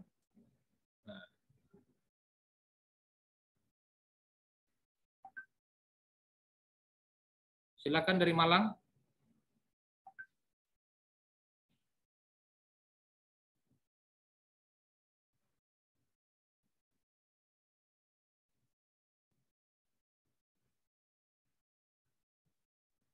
Tadi dari Kota Malang angkat tangan tadi. Baik, jika tidak ada lagi, mungkin sudah bisa kita tutup ya. Oh, Labura, silakan Labura. Labura ini rajin ini, kritis ini. Senang saya kalau Labura ini. Pak Ses ya. Bang. Ya, silakan Labura. Baik, terima kasih Pak Fernando. Langsung aja Pak. Yang pertama, setelah saya lihat Permendagri 29 ini disebutkan kan Pak, verifikasi di RKB itu kan 1 hari. Mohon mungkin penjelasan Pak, yang diverifikasi BPKAD itu kan 1 hari, cukup makan waktu yang sangat singkat. Apa kira-kira yang harus diverifikasi lagi Pak, sehingga tidak ada keraguan-raguan di BPKAD untuk mencairkan RKB yang diusulkan SKPD yang menangani COVID secara fungsional. Halo Pak Fernando. Ya, silakan lanjut Labura. Yang kemudian yang kedua Pak, di sana itu kan disebutkan tadi untuk penanganan COVID yang SKPD fungsional dapat membuka kode rekening, begitu Pak. Nah sekarang persoalannya, apakah kode rekening yang sudah ada itu yang di BPKAD boleh juga digunakan? Itu yang kedua Pak. Kemudian yang ketiga, COVID kan Pak disebutkan di Permendagri 29 ini untuk penanganan COVID bisa LS atau TU, disesuaikan dengan di daerah. Nah permasalahannya Pak, yang saya ketahui, mohon koreksi, kalau LS itu kan berarti kan kegiatannya sudah dilaksanakan, kalau TU berarti akan dilaksanakan, begitu Pak. Nah kemudian bagaimana misalnya kalau di SKPD itu mengajukan RKB, kemudian di dalam kegiatannya itu, ini kan bulan berapa Pak? Misalnya ini kan bulan 8, bulan 1 sama bulan 2, di dalam RKB-nya misalnya Satpol PP ada kegiatan yang sudah dilaksanakan, honor-honor di lapangan. Kemudian tiba-tiba yang untuk ke depan ada lagi rencana untuk melaksanakan misalnya PPKM atau apa gitu untuk penanganan COVID, berarti kan dia TU. Nah, apakah memang harus dipisah ini anggaran RKB-nya Pak, yang LS-nya sendiri, yang TU-nya sendiri, atau boleh disatukan begitu Pak? Mungkin itu aja Pak Fernando, terima kasih Pak. Terima kasih dari Labura. Bu Ira, monitor Bu Ira. Siap. Silakan Bu Ira memberikan tanggapannya. Baik. Saya langsung aja ya. Jadi gini Pak, yang namanya verifikasi ya, itu seperti juga kayak kita di PPK SKPD, verifikasi itu kita melihat apa yang sudah mereka ajukan kepada kita. Jadi bentuk verifikasi itu kan pasti checklist ya. Jadi apa kebutuhannya, misalnya masker, APD, apalah semuanya ya, ventilator dan lain-lain. Nah itu Bapak checklist mana yang kira-kira sesuai atau ada anggarannya atau memang realistis. Jadi Bapak tadi sudah dijelaskan bahwa nanti tanggung jawab memang formal dan material ada di kepala badan yang mengajukan RKB. Tapi Bapak sebagai yang PPKD yang punya dana itu melihat dananya tersedia enggak, cukup enggak, pemborosan enggak gitu ya. Nah, itu bentuk verifikasinya hanya seperti itu. Verifikasi, bukan analisis, bukan evaluasi. Jadi makanya kalau verifikasi ya kita anggap 1 hari bisa lah ya, karena kini kita pengen cepet ya, karena ini suatu yang darurat gitu ya. Itu yang pertama terkait dengan verifikasi. Kemudian rekening untuk RKB kita minta dipisahkan tersendiri. Ya, supaya apa? Supaya enak nih. Ya, karena BKU-nya juga sendiri, RKB-nya sendiri itu lebih enak ketika nanti konsolidasi atau mungkin rekon ya, rekon angkanya gitu ya. Makanya kita mintakan sendiri rekening untuk RKB, bagian dari rekening dari ya unit atau mungkin SKPD yang Bapak punya ya. Ini untuk yang RKB ya. Untuk RKB, untuk yang BTT. Nah, kemudian kalau untuk pembayaran, ini kan mekanisme tata cara bayarnya. Kalau dengan TU berarti ketika RKB diberikan, nah ini kepala badannya atau dinasnya atau SKPD-nya itu langsung dikirimkan ke rekeningnya, ya, ke rekening bendaharanya. Nanti bendaharanya nih yang mengelola, karena kita kan udah pakai non tunai ya. Kalau dulu mungkin pakai duit langsung di cash gitu ya. Ya terserah lah kalau mau pakai duit cash ya. Tapi sekarang kita sudah pakai transaksi non tunai, berarti nanti dikirimkan ke bendaharanya. Bendaharanya yang mengelola belanja. Nah, TU-nya ini terpisah dari TU yang UP biasa, karena dia TU spesial, TU rasa LS sebenarnya ya, tapi yang bayarin di bendahara. Karena kalau TU yang umum ya, itu karena ada penambahan dari uang UP. Ya, UP nggak cukup, misalnya ada kegiatan apa UP nggak cukup baru minta TU. Kalau ini enggak, ini hanya untuk pembayaran TU ya. Jadi ini langsung dikirimkan ke bendahara masing-masing ya. Nah, kemudian kalau untuk LS ini tinggal penagihan. Jadi si dinasnya, saya nggak mau belanja, saya minta beliin aja ini APD segala macam, nanti SPJ-nya tinggal saya kirimkan kepada kepada PPKAD, tolong bayarin, berarti secara LS. Dia nggak mau uangnya mampir dulu ke bendahara, itu dengan secara LS. Tapi kalau uangnya mampir dulu ke bendahara, namanya TU. Jadi kalau misalnya mau campur-campur, ya itu terserah. Yang penting Bapak BKU-nya tersendiri, ya. Nah itu ada cantuman gitu ya. Ini dibayarkan secara LS, ini dibayarkan secara TU. Seperti itu. Tapi kalau misalnya repot, ya udah kami TU semua aja, biar nanti bendahara kami yang belanja gitu ya. Tapi ada juga kami terlalu besar ini Bu, kalau untuk yang infrastruktur kami mau LS semua, itu terserah. Jadi terkait dengan mekanisme pembayaran, kita serahkan lagi kepada Pemda mau seperti apa. Jadi seperti itu ya, Bapak yang dari Labura. Terima kasih. Izin Bu Ira, sedikit Bu Ira. Di dalam Permendagri 26 tahun 2021 kan disebutkan di halaman 13 itu Pak, Bu. Kepala perangkat daerah secara fungsional terkait dapat membuka rekening. Kan di sana, mohon maaf Bu Ira, bukan ini, kan di sana kan dapat. Soalnya kami kemarin dari tahun 2020 sudah memberikan bansos ini hampir 20 miliar itu ya langsung ke rekening si bendahara pengeluaran yang sudah ada Bu Ira. Dan alhamdulillah setelah diperiksa oleh pengawas, karena kami juga melibatkan inspektorat di sana, tidak ada masalah gitu. Nah, sementara di Permendagri 13 ini kan di Permendagri 29 ini kan diatur lagi, tapi bahasanya dapat begitu. Mohon petunjuk Bu Ira. Kemudian yang kedua Bu Ira, saya kurang mohon maaf Bu Ira, saya kurang sependapat dengan memverifikasi tadi sampai kita diverifikasi masalah pemborosan. Sesungguhnya kami tidak tahu itu misalnya Bu Ira, kalau misalnya pengadaan masker di Dinas Kesehatan untuk COVID, boros atau tidak boros kan kami kan tidak ada kewenangan Bu Ira. Terima kasih. Baik. Gini Pak, itu kan katanya dapat ya. Kalau dapat ya terserah aja. Tadi kan Bapak menanyakan kenapa rekening itu dibuka. Kalau rekening itu dibuka supaya mempermudah rekon gitu ya. Tapi kalau misalnya Bapak merasa udah cukup satu, ya karena katanya dapat gitu ya. Boleh saja satu gitu ya. Satu sekalian campur-campur semua. Tapi kalau misalnya mau tersendiri itu lebih lebih aman gitu, lebih nyaman biar nggak tercampur dengan yang lain. Itu terserah Pak ya. Karena memang kata bahasanya dapat gitu ya. Terus kemudian tadi verifikasi. Nah, ini kan makanya waktu itu saya juga sudah mengarahkan untuk bikin peraturan kepala daerah terkait dengan BTT dan hibah bansos ya. Jadi untuk pengaturan verifikasi seperti apa itu juga kan saya sudah arahkan. Nah, bagaimana kalau verifikasi itu syaratnya itu yang menentukan PPKD itu hanya contoh, Pak. Contoh ya. Kan nanya tadi verifikasi mau kayak apa sih gitu ya. Salah satu contohnya adalah misalnya melihat dananya cukup atau tidak gitu ya. Kemudian ini sudah pernah dimintakan atau belum, atau pemborosan atau apa. Ini hanya contoh. Karena apa? Ada daerah yang mungkin agak saklek gitu ya. Aduh maaf kami ini kok ini lagi yang dimintakan gitu kan ya. Nah, itu terserah Pak ya. Ini hanya contoh gitu ya. Kalau Bapak tidak mau, kami nggak mau tahu, pokoknya masalah pemborosan nggak pemborosan, masalah dia mau ngajukan berkali-kali itu kan udah tanggung jawab formal dan material, itu terserah. Karena verifikasi itu persyaratan kita yang mengatur di PPKD ya. Gitu ya Pak ya. Ya, makasih Bu Ira. Ya. Oke, terima kasih Bu Ira dan dari Labura. Satu lagi yang perlu diverifikasi standar satuan harganya Pak. apalagi seperti sekarang ini ya, itu sudah ada beberapa kejadian kasus masker, ya, kasus sanitizer ya, itu kalau sebenarnya jika dari awal bisa dilihat standar satuan harganya apakah sesuai atau tidak, ini perlu diverifikasi oleh BPKD Pak.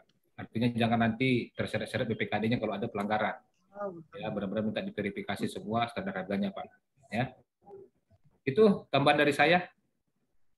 Baik, berikutnya dari Kabupaten Merangin. Silakan.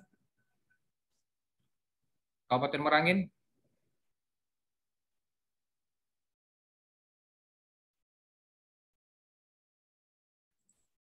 Masih wilayah Bu Ira juga Merangin. Selamat siang, narasumber. Ya, silakan. Bisa didengar, Pak? Bisa Pak. Oke, langsung saja, Pak. Kami dari Kabupaten Merangin ini menanyakan terkait alokasi 8% dari DAU untuk penanganan COVID. Yang mana alokasi tersebut kami laksanakan pada awalnya mengacu ke PMK 17 tahun 2021 yang telah kami tindak lanjuti dengan pergeseran anggaran dan kami laksanakan di awal Mei 2021.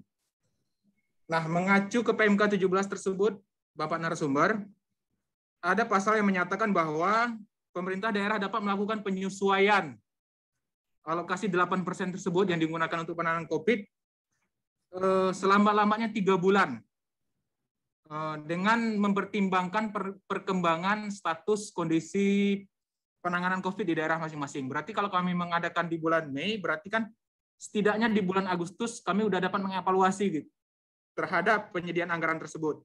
Nah, kemudian mengacu ke Permendagri 26 yang sedang kita bahas sekarang ini, di sana juga mengatur mengenai alokasi 8% tersebut, namun tidak mengatur atau mengatur tentang penyesuaian kembali dari 8% tersebut.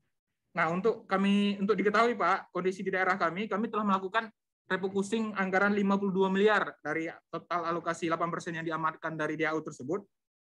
Sebagian besar itu kami titipkan di belanja tidak terduga, karena untuk program kegiatan hanya perlu sebagian kecil, Pak. Nah, yang jadi pertanyaan kami adalah, mengacu ke Permendagri 28, apakah kami boleh melakukan penyesuaian terhadap alokasi yang kami titipkan di PTT tersebut di APBD perubahan ini, sehingga alokasi yang semula 8% akan mengalami penyesuaian, Pak. Penyesuaian mungkin menjadi 6 atau 7%. Karena mengingat kebutuhan di daerah kami penggunaannya tidak sebesar itu, kemudian di APBD perubahan ini kami mempunyai kewajiban-kewajiban yang harus dipenuhi, Pak. Seperti gaji dan tunjangan yang kami perhitungkan itu mengalami kekurangan, di samping itu operasional rutin lainnya, Pak. Terima kasih, Pak. Mohon tanggapannya. Baik, terima kasih dari Merangin. Mungkin ada tanggapan dari Bu Ira? Baik, Pak. Kalau kita perhatikan ya Pak ya, untuk PMK 17 dan 8% ini belum ada arahan untuk kita bisa mengurangi atau kalau malah disuruh menambahkan gitu ya, karena terlihat dari kondisi saat ini gitu ya, 3 bulan setelahnya saat ini seperti ini gitu ya. Terutama kita tidak hanya berbicara terkait dengan kesehatan saja Pak, dampak-dampak ekonomi yang lain atau yang dampak yang lain itu juga bisa kita lakukan gitu ya. Ini juga kan tidak hanya yang terkait dengan COVID saja ya, dampak ekonomi dan lain-lain juga bisa Bapak laksanakan untuk yang 8% ini. Jadi kalau menurut saya ini jangan digeser dulu Pak, sebelum ada aturan yang memperbolehkan geser kurang ya. Kalau geser lebih malah kita banyaknya yang udah lebih gitu. Gitu ya Pak.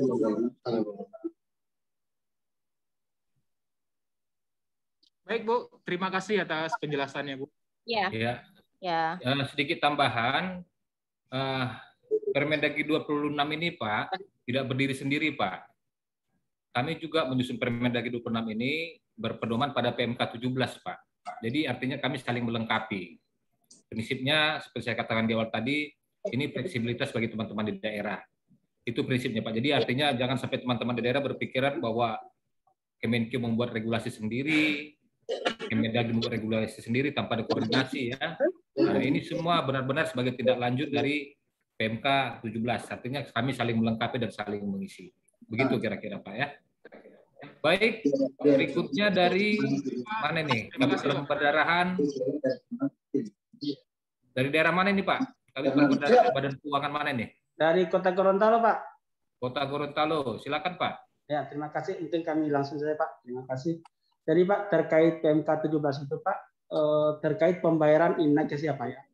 Di pembayaran Innakes itu Pak, kami di tahun 2020 Pak, BOK kita malah tidak mencukupi untuk membayar Innakes tahun 2020.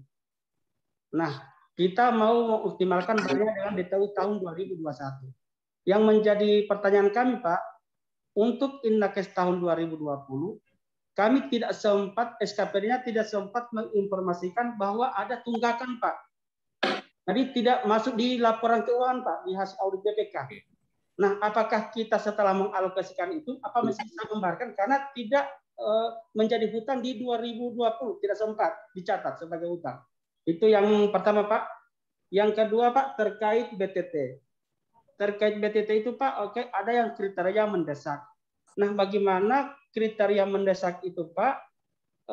Kita kejadiannya nanti setelah APBDP lagi. Maksudnya kita sudah menghitung, sudah alokasikan kegiatan-kegiatan, lalu juga ada BTT, tetapi tidak mencukupi. Tapi setelah APBDP nanti, apa masih bisa dilakukan perubahan penjabaran APBD? Itu Pak dari kami dulu dari Kota Gorontalo. Terima kasih. Assalamualaikum warahmatullahi wabarakatuh. Baik, terima kasih dari Gorontalo. Ada 2 pertanyaan ya. Bagus-bagus pertanyaannya ini. Bagus ini pertanyaannya. Silakan Pak Roy John Salamoni atau Pak Rino. Yang pertama, Innakes 2020 belum dibayarkan, namun tidak merupakan bagian dari temuan dari BPK. Apakah masih bisa dibayarkan atau tidak? Yang kedua, BT-nya dibutuhkan namun tidak mencukupi, ini bagaimana? Silakan Pak Roy John atau Rino.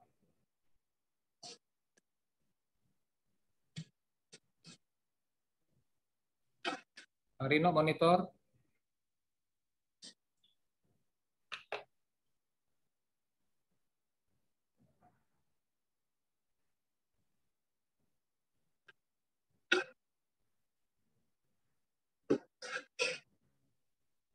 Baik, karena Pak Rino tidak ada, saya tanggapi ya.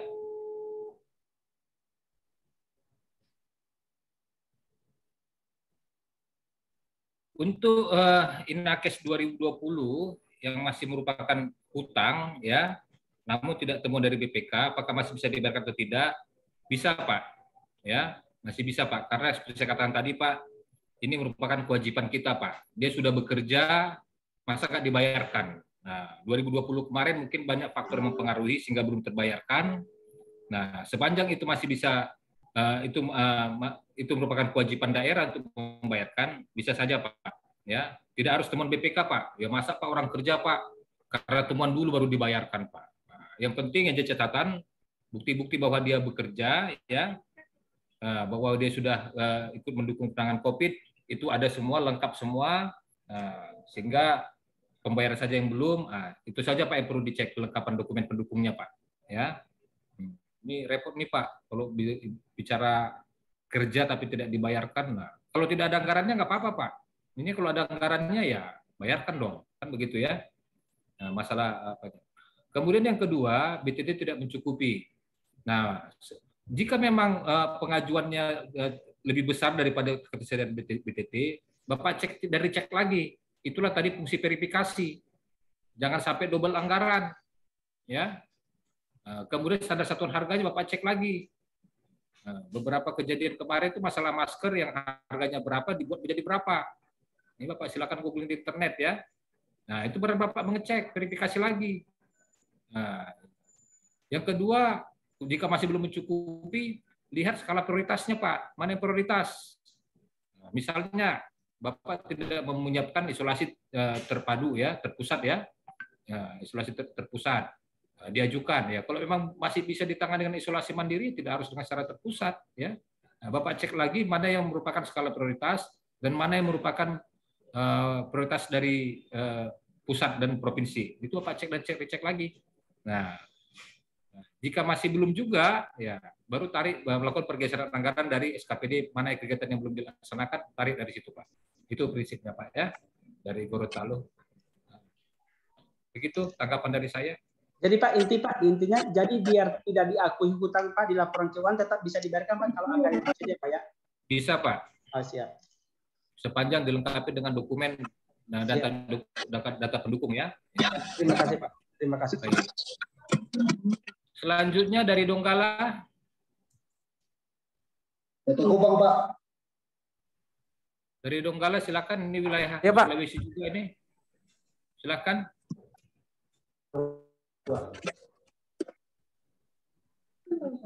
Baik Pak, kami dari Donggala terkait pasal 5B Pak. Permendagri 26 kami sandingkan dengan PMK 94 tentang vaksinator yang berasal dari TNI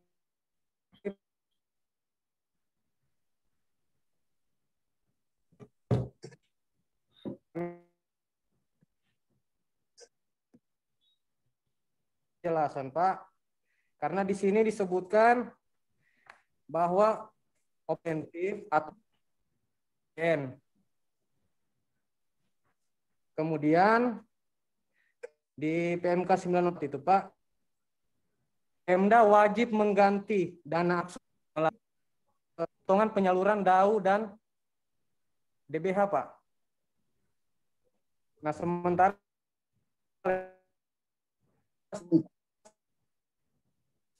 tahapan untuk APBD perubahan Pak. Kami belum tahu yang harus dialokasikan itu Pak untuk vaksinator dari TNI, Polri dan vaksinator lainnya yang ditetapkan oleh pemerintah pusat. Itu kami mohon penjelasan dulu Pak terkait pasal 5B Permendagri 26 ini Pak. Terima kasih Pak. Pasal 5D ini mohon maaf Pak, ini sinyal saya tidak terganggu Pak.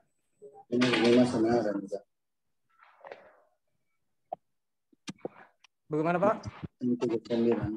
Cuma ada tambahan itu yang ditanya yang baru.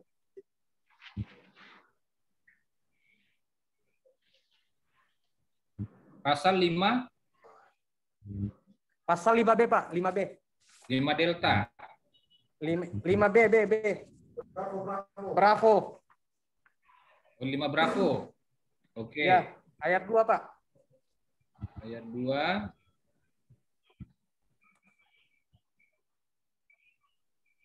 Baik, ini yang untuk dana desa Pak.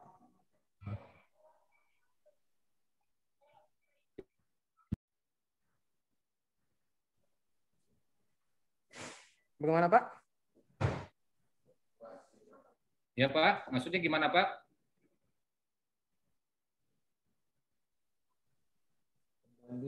Ini Pak, di pasal 5B itu Pak, untuk vaksinator yang berasal dari TNI dan Polri Pak, itu kan terlebih dahulu dilaksanakan dengan dana APBN Pak.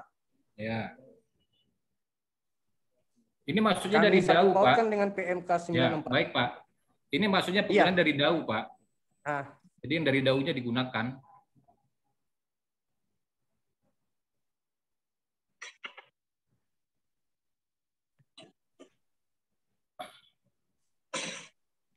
Di PMK 94 ini Pak, pemerintah daerah wajib mengganti dana yang bersumber dari APBN Pak. Iya.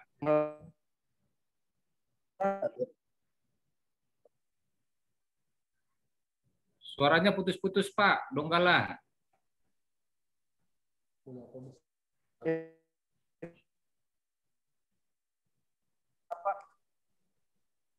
Penyaluran DAU dan itu Pak. Baik, saya tanggapi Pak ya.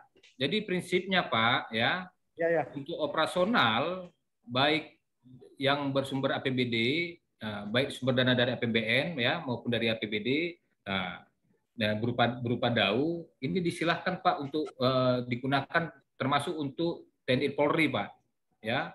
Karena mereka yang di lapangan ya, prinsipnya untuk termasuk biaya operasional itu bisa saja Pak, ya.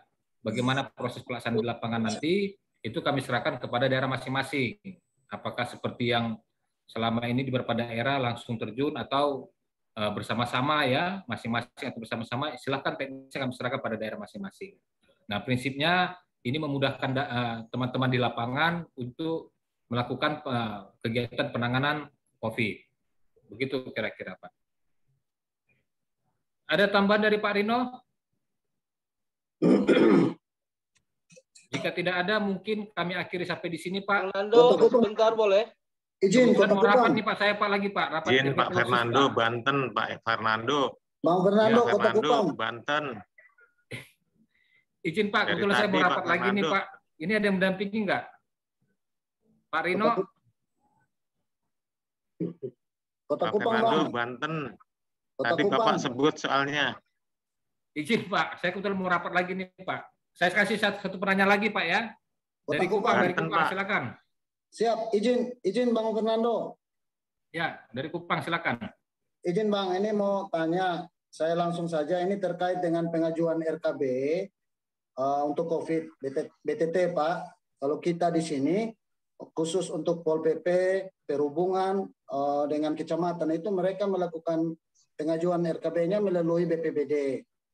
Sedangkan mereka OPD tersendiri, apakah mereka bisa langsung mengajukan RKB ke BKD Bang? Mohon arahan Bang. Oke. Sesuai regulasi langsung ke BPKD Pak. Ya. Sesuai regulasi Pak. Nah, masalah koordinasi dengan Satgas COVID itu silakan koordinasinya. Ini koordinasi terkait ya pelaksanaannya jangan sampai duplikasi ya, double ya. Nah, dikoordinasikan melalui BPBD boleh ya, dikoordinasikan. Nah, jangan sampai kegiatannya double ya. Nah, itu peran fungsi dari Satgas COVID-nya atau melalui BPBD-nya, Pak. Silakan. Tapi kalau regulasinya langsung ke BPKAD. Begitu, Pak ya. Siap, Bang. Siap, Bang. Terima kasih, Bang, penjelasannya. Baik, Bapak Ibu. Pak Fernando satu lagi, Pak Fernando Banten. Oke, Banten silakan terakhir. Ya. Terima kasih Pak Fernando. Bismillahirrahmanirrahim. Assalamualaikum warahmatullahi wabarakatuh. Mohon izin tadi sempat disinggung Pak Fernando juga ya. Dari Banten mohon izin pertama terkait dengan batasan verifikasi RKB Pak Fernando, karena itu kan hanya 1 hari ya, sementara kalau kami harus lakukan termasuk standar harga satuan itu tidak cukup waktu ya. Saya pernah datang 3 atau 4 yang lalu ke Direktorat Pertanggungjawaban Pelaksanaan di Kemendagri. Jawaban dari beliau di sana itu sepenuhnya tanggung jawab kepala perangkat daerah yang mengajukan RKB. Ya, jadi kalau misalnya terkait dengan SHS itu juga mestinya menjadi tanggung jawab dari kepala perangkat daerah yang mengajukan RKB. Ya, artinya kalau di PPKD itu cukup verifikasi dari administrasi. Terkait SHS itu tentu saja menjadi tanggung jawab dari kepala perangkat daerah yang mengajukan RKB karena memang di situ disebut bertanggung jawab secara fisik dan keuangan. Ya, artinya SHS terkait dengan satuan itu menjadi tanggung jawab mereka. Kami cuma punya waktu 1 hari Pak Fernando ya, kalau kita harus cek SHS tidak akan cukup waktu, itu satu. Yang kedua, pada saat RKB sudah dilakukan verifikasi misalnya oleh mereka diajukan. Saya bertanya, apakah RKB itu dapat diubah? Ya, misalnya beli barang itu pada posisi COVID-19, barang itu bisa menjadi langka dan tidak ada. Dan harga bisa fluktuatif berubah lebih mahal lagi. Nah, ini kalau misalnya boleh berubah, itu diatur di mana? Kalau tidak boleh berubah, itu diatur di mana juga. Kira-kira itu, Pak Fernando ya, ada 2 poin yang saya tanyakan terkait dengan batasan verifikasi dari RKB. Karena kalau misalnya di PPKD dikasih waktu 1 hari, itu tidak akan cukup waktu untuk memverifikasi sampai standar harga satuan. Demikian, terima kasih Pak Fernando. Baik, terima kasih Pak. Nah, jika sudah ada diatur, ya, jika ini kan begini Pak, kita belajar dari kasus-kasus yang sekarang ini terjadi di daerah ya. Harga pasarannya 9.000 Pak, tapi harga satuannya. Nah, yang diajukan itu mencapai 50.000 Pak. Nah, itu kan sangat tidak wajar Pak. Dari 9.000 menjadi 50.000. Dari 9.000 fluktuatif harga ya, seperti kemarin yang terakhir oksigen ya. Oksigen tabung gas tabung oksigen sendiri kemarin di Jakarta dari 1 juta bisa menjadi 7 juta Pak ya.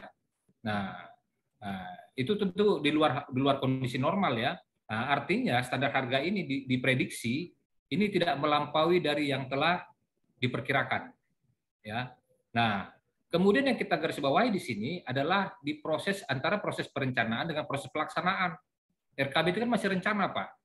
Nah, di pelaksanaan memang standar harganya katakan 20.000, tapi barang di lapangan paling 9.000 atau 10.000. Ya. Nah, ini yang dijaga dan proses pelaksanaan. Nah, fungsi verifikasi yang dilakukan oleh BPKAD adalah melihat kewajaran tersebut, Pak. Ya, masalah waktu ya mungkin item-itemnya nggak terlalu banyak juga ya. Cuman minta dari SKPD terkait benar-benar memastikan bahwa harganya ini untuk RKB ini benar-benar yang harga masuk akal. Jangan sampai sangat keterlaluan ya. Nah, ini masalah harga berubah-berubah, nah, ini bisa menyesuaikan. Prinsip kita adalah at cost, Pak. At cost, sebagai contoh waktu kemarin kejadian di Palu ya, itu harga aqua Pak paling biasanya 2.000. Tapi pada saat setelah kejadian bencana menjadi 10.000. Nah ini bagaimana? Belanjakan dulu Pak. Nggak masalah, kita sesuaikan. Jangan sampai orang meninggal gara-gara tidak ada dibeli aquanya gitu ya. Nah sebagai contoh ya. Nah, jadi prinsipnya ini merupakan harga proyeksi. Nanti masalah pelaksanaan nanti menyesuaikan. Makanya pelaksanaannya benar-benar melihat prinsip-prinsip kewajaran ya, aspek kewajaran. Nah, memang faktor kondisi sekarang ini ya, masih banyak permakluman. Saya kasih contoh tadi kayak tabung oksigen. Biasanya 1 juta menjadi 7 juta, Pak. Ya, prinsipnya begitu, Pak. Nah, begitu kira-kira, Pak ya. Nah, memang untuk mengeceknya memang ya butuh waktu, butuh proses. Cuma tetap kita berusaha penuhi untuk memberi asas fleksibilitas. Minta ke teman-teman SKPD yang mengajukan benar-benar standar harganya rasional, masuk akal. Jangan sampai benar-benar apalah di luar logika. Baik, Bapak Ibu. Demikian kira-kira Pak Fernando. Sama-sama Pak. Kebetulan kami masih ada rapat lagi nih Pak. Saya mau mengikuti rapat RPP Orsus. Mendampingi juga tidak ada. Mungkin kami akhiri sampai di sini. Nanti pertanyaannya bisa disampaikan di Slido. Nanti pada saat bilas berikutnya akan kita diskusikan. Tolong panitia kirimkan Slidonya ya, link Slido. Nanti kami akan rekap daftar pertanyaan Bapak Ibu. Pada bilas berikutnya kita rencanakan di hari Jumat akan kita jawab semua pertanyaan-pertanyaan yang belum kami tanggapi di sini. Ya, sudah di-share ya Pak Yusril ya, daftar pertanyaan di Slido. Materi juga sudah kami share. Tolong Pak Yusril share ulang lagi agar teman-teman yang tadi terlambat mengikuti atau yang belum mendownload bisa mendownload materinya ya. Tolong Pak Yusril di-share ya. Termasuk Slidonya ya. Mohon di-share. Nanti kita akan bertemu pada bilas berikutnya Pak.